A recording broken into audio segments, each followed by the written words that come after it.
if you listen close to that kind of finger-style guitar that those guys were working out, you begin to hear what the piano guys in ragtime were working on. You know,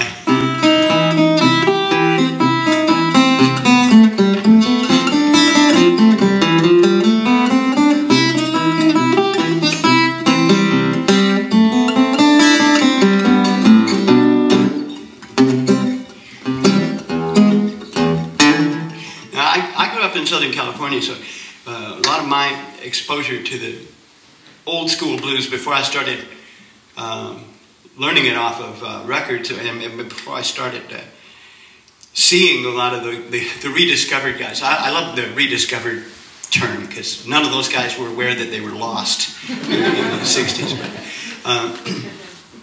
a lot of the first country blues guys I saw were people like Lightnin Hopkins, who was from Texas, and he was raised in the country, but he was a stone Houston ghetto dude by the time he started, you know, playing for college audiences and stuff. And he used to come to Southern California a lot to play because it was closer than anywhere else where there were a lot of people with money than say going to New York or Memphis, you know, where Memphis didn't have much in the way of a live music scene when I was a kid either, so I learned a lot of licks from Lightnin. He's like the classic early Texas blues guy, you know. They played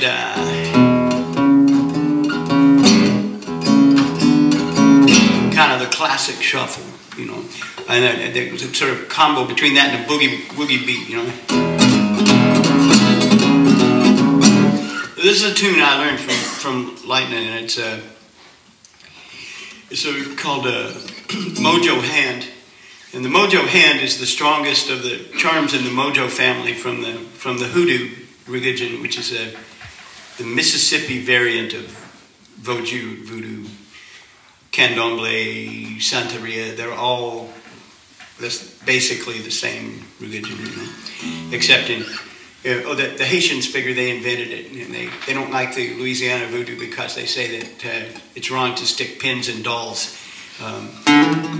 But you take these, the Mojo gets its name from a plant in Africa, and it's just a bean that you can carry like you keep it like a worry stone. And then there's fancier ones. There's a Mojo bag. It's a little cloth bag, and the root doctor, the shaman, will write a prayer down on there, and he sews the bag shut and takes your money and gives you the bag. And there's the hand is the strongest one, and it's like it's either a dried bird's claw or a monkey's paw or a carved wooden fist, or there's a thing in New Orleans they call the trick bag that you wear under your clothing. It's a little bag full of weird stuff like the essentials, graveyard dirt, and John the Conqueroo